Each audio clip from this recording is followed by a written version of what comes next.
Unsolved है और इसको हम लोग क्या आज देखेंगे इस वीडियो में। कौन सी वीडियो? आकर सभी लोग देखो। आप लोग को अनसॉल्व का कोई भी सेट चाहिए, ठीक ना, फिजिक्स केमिस्ट्री बायोलॉजी का लेकर के कोई भी, इंग्लिश का भी मिल जाएगा। अब इसमें इंग्लिश का भी हम सॉल्व कर रहे हैं, ठीक है। 7467461276। देखिए हम लोग ये चलते हैं, हम लोग सेट नंबर कौन सा 2 पर 2023 का सेट नंबर दूसरा हल कर रहे थे, ठीक है।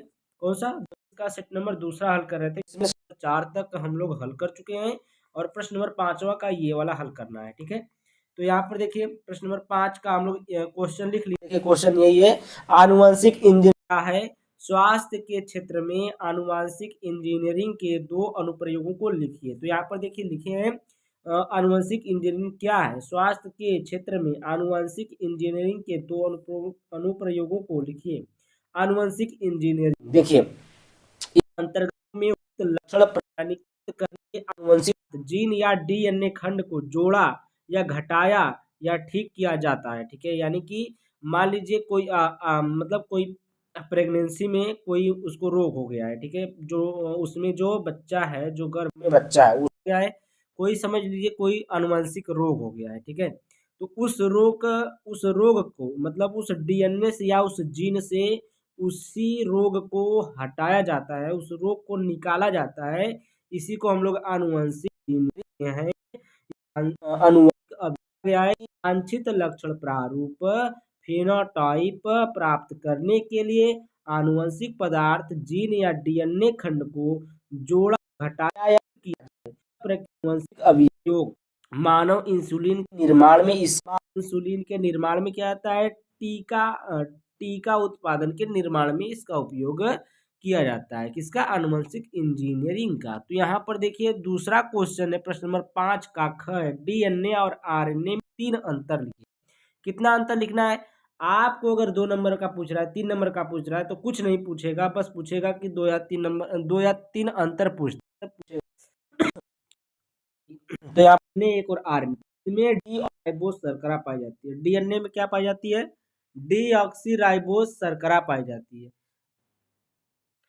तो इसमें क्या पाया जाता है? डीऑक्सीराइबोस शर्करा पाया जाता है। किसमें? डीएनए में, ठीक ना, डीएनए में डीऑक्सीराइबोस एसिड इसका फुल फॉर्म होता है। उसके बाद देखिए आरएनए में क्या होता है, दूसरी पॉइंट देखिए, इसमें राइबोस शर्करा पाई जाती है। जो आरएनए होता है इसमें क्या पाया जाता है? राइबोस शर्करा पाई जाती है। बस 2-3 आप लिख लेंगे, 2-3 अंतर याद कर लेंगे तो आप पूरा डीएनए आरएनए में बढ़िया नंबर पा लेंगे, ठीक है। ये डीएनए आरएनए जो होता है ना, ये आपको केमिस्ट्री में भी आता है, बायोलॉजी में भी आता है, ठीक ना। और लिखना यही चीज होता है, जो इसमें लिखना है वही केमिस्ट्री में लिखना है, जो केमिस्ट्री में लिखना है वही आपको बायोलॉजी में भी लिखना है। तो यहाँ पर देखिए आरएनए का फुल फॉर्म क्या होता है? राइबोज न्यूक्लिक एसिड होता है, ठीक ना। इसमें राइबोज न्यूक्लिक एसिड, राइबोज इसके नाम में है तो राइबोज शर्करा पाई जाती है इसमें। उसके बाद दूसरी पॉइंट है कि यह आनुवंशिक गुणों को नियंत्रित करता है। जो डीएनए होता है किस पर नियंत्रण रखता है? कि आनुवंशिक गुणों पर क्या करता है? नियंत्रित करता है। यानी कि अगर पिता को देखिए कोई वर्णांधता है या फिर हीमोफीलिया है तो बेटे में भी होता है। अगर मान लीजिए डीएनए का मतलब यही है कि जैसे होता है ना कि बेटा बाप पर गया है या बेटी जो है माँ पर गई है या बेटी बाप पर चली गई है, ठीक है, ऐसा होता है। तो वही डीएनए किसका काम होता है? इसी का काम होता है। यह आनुवंशिक गुणों को क्या करता है? नियंत्रित करता है। उसका गुण जो बाप का गुण होता है वो बेटा में जाना ही जाना है, ठीक है। इसीलिए कहा जाता है कि जो बेटा है बाप पर पड़ गया है।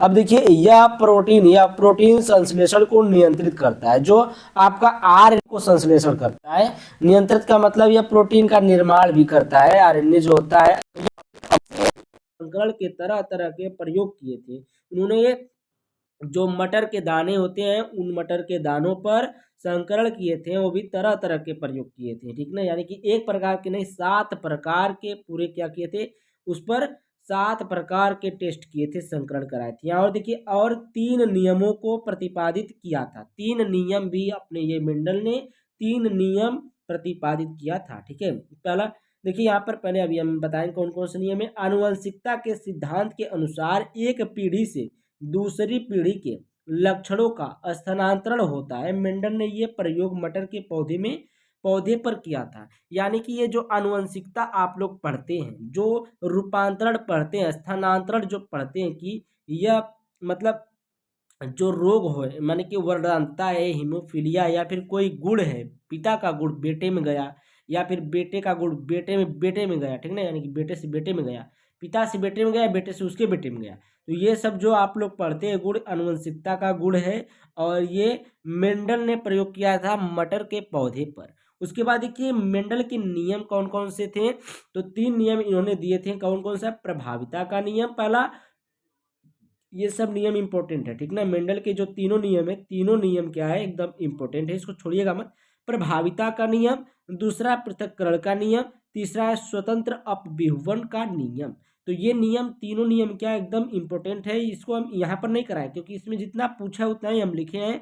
नियम आपको बता दें, नियम आप लोग क्या करिएगा, इस नियम को आप लोग रट लीजिएगा, ठीक है। प्रश्न नंबर 6 का ख देखिए, प्रश्न नंबर 6 का ख है कि निम्नलिखित के बीच अंतर लिखिए। कौन कौन?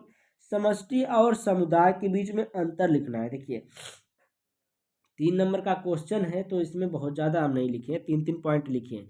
तो एक और समष्टि, दूसरे और क्या है, समुदाय। तो समष्टि किसे कहते हैं? समष्टि अकेले जीवित नहीं रह सकती। जो समष्टि होते हैं ये अकेले जीवित नहीं रह सकते हैं, हमेशा क्या होते हैं, झुंड में होते हैं। उसके बाद देखिए समुदाय, समुदाय जीवित रह सकता है। ये क्या है? अकेले, सिंगल भी जीवित रह सकता है, ठीक ना। उसके बाद देखिए दूसरा है समष्टि संपूर्ण परितंत्र को प्रदर्शित नहीं करती है, यानी कि यह पूरे पारितंत्र को प्रदर्शित नहीं करती है। कौन? समष्टि। उसके बाद समुदाय परितंत्र को प्रदर्शित कर सकता है, यानी कि जो समुदाय है, यह क्या कहते हैं ना कि 10 लोगों का समुदाय, तो ये क्या है, समुदाय परितंत्र के क्या कर सकता है, प्रदर्शित कर सकता है। उसके बाद तीसरी पॉइंट है समष्टि में केवल अंतर जातीय संघर्ष होता है। इसमें क्या होता है, अंतर जातीय संघर्ष होता है। किसमें? समष्टि में। इनमें क्या होता है, अंतर जातीय संघर्ष होता है। अंतर जाति, अंतः जाति, अंतः जाति का मतलब अपनी जातियों में ये क्या करते हैं, संघर्ष करते हैं। और इसमें जो होता है समुदाय में, ये सभी लोग मिल करके सभी जातियों में क्या करते हैं, संघर्ष करते हैं, ठीक है। तो ये अंतर था आपका समष्टि और समुदाय में। उसके बाद देखिए प्रश्न नंबर 6 का ग है, यह देखिए पॉलीमरेज श्रृंखला अभिक्रिया पीसीआर को संक्षेप में समझाइए। देखिए यह प्रश्न पिछले सेट में हो चुका है। प्रश्न नंबर 5 का घ देखिए, यानी कि जो सेट नंबर 1 था, ठीक ना, किसमें हो चुका है, सेट नंबर, यहाँ पर हम लिख दे रहे हैं सेट नंबर कौन सा, सेट नंबर 1 में हो चुका है, जिसका कोड है 348 ठीक ना। इस कोड में, इस वाले सेट में यह प्रश्न हो चुका है, यह प्रश्न पिछले सेट में हो चुका है, ठीक है। लिखा विधिवत से हम लिख देते हैं किस सेट में है, कहाँ पर मिलेगा, कौन सा क्वेश्चन है, सब आप जाकर वहां पर देख लीजिएगा, ठीक है। आगे चले हम लोग नेक्स्ट क्वेश्चन पर। अब देखिए आता है आपका प्रश्न नंबर 6 का घ। प्रश्न नंबर 6 का घ क्या है, निम्नलिखित पर संक्षिप्त टिप्पणी लिखिए। पहला है बहुभ्रूणता, दूसरा है फल का निर्माण।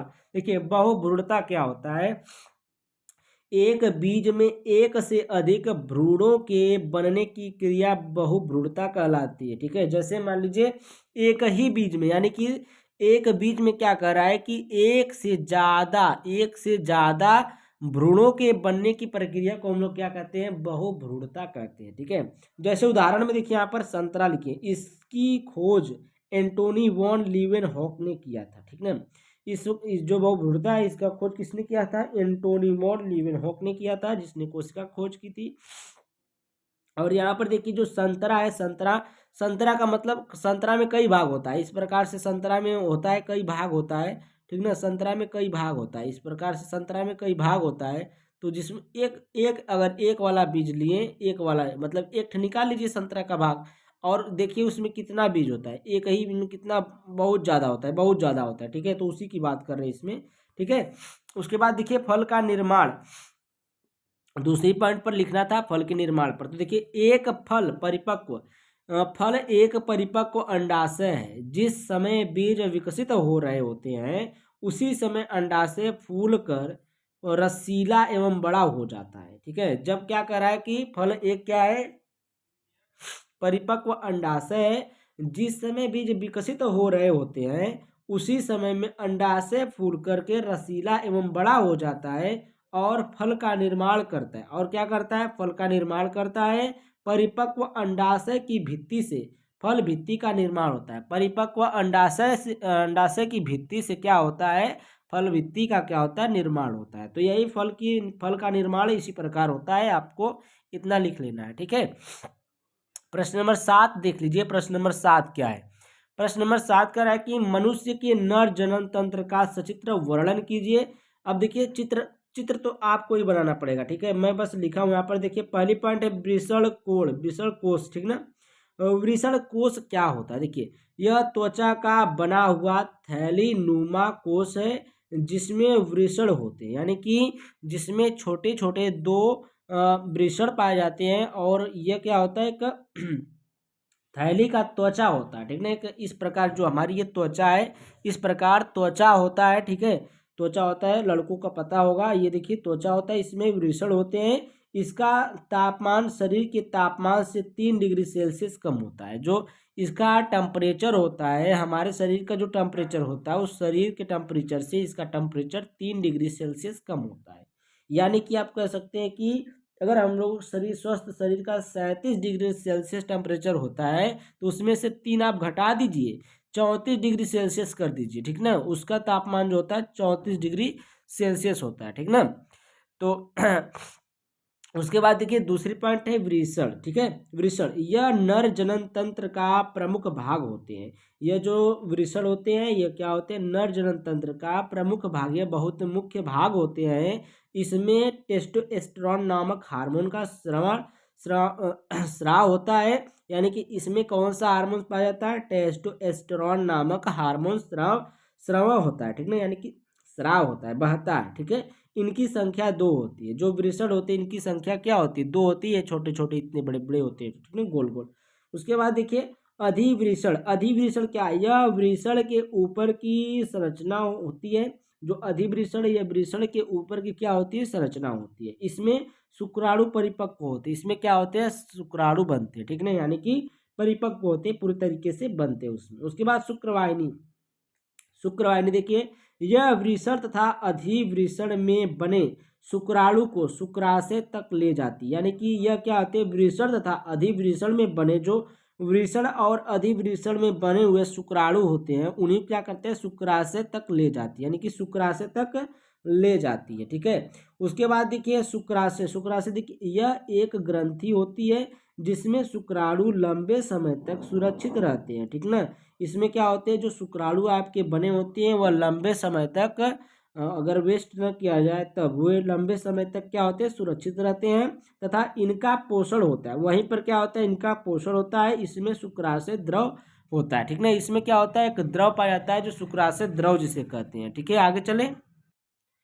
उसके बाद देखिए शिश्न है। शिश्न क्या है, यह एक मांसल संरचना होती है। यह एक मैथुन अंग है जो संभोग के दौरान योनि में शुक्राणुओं को स्थानांतरित करता है। यह क्या करता है, शुक्राणुओं को स्थानांतरित करता है, इकट्ठा करता है। ठीक है, उसके बाद देखिए मूत्र मार्ग। यह मूत्र तथा वीर्य दोनों के बाहर निकलने का रास्ता होता है। ठीक ना, तो आप लोग को चित्र बना लेना है। चित्र आप बढ़िया से बना लीजिएगा। सहायक जनन ग्रंथि। सहायक जनन देखिए, सहायक जनन ग्रंथि क्या है, देखिए प्रोस्टेट ग्रंथि। प्रोस्टेट ग्रंथि क्या है, यह मूत्राशय के आधारीय भाग में स्थित होता है। आधारीय भाग में आधार पर, यानी कि बेस, यानी कि आधार जानते हैं, नीचे वाला भाग होता है। ठीक है, आधारी भाग में क्या होते हैं, स्थित होता है, जिसमें प्रोस्टेट द्रव का स्राव होता है। ठीक ना, क्या होता है, प्रोस्टेट द्रव का क्या होता है, स्राव होता है, जो दुधिया एवं गाढ़ा द्रव होता है। ठीक ना, इसका क्या होता है, रंग कैसा होता है, दुधिया टाइप का होता है और गाढ़ा होता है। ऊपर ग्रंथि, ठीक ना, का ऊपर ग्रंथि। ठीक ना, यानी कि ऊपर की ग्रंथि है। यह प्रोस्टेट ग्रंथि के नीचे होता है, जिसके द्वारा क्षारीय द्रव का स्राव होता है। ठीक है, जो शुक्राणु की अम्लीयता को नष्ट कर देता है। यह क्या करता है, शुक्राणु की अम्लीयता क्या करता है, नष्ट कर देता है। तो आज के लिए इतनी बड़ी वीडियो रहेगी। ठीक ना, तो अगर आपको वीडियो अच्छी लगी तो वीडियो को लाइक, चैनल को सब्सक्राइब करके बेल आइकन घंटी दबा दीजिए। आगे आगे जो क्वेश्चन बच्चे हैं, प्रश्न नंबर 7 है, 8 है, 9 है। ठीक है, इसमें का अथवा क्वेश्चन सब क्वेश्चन करा देंगे नेक्स्ट वीडियो में। Thank you, bye bye for watching my video.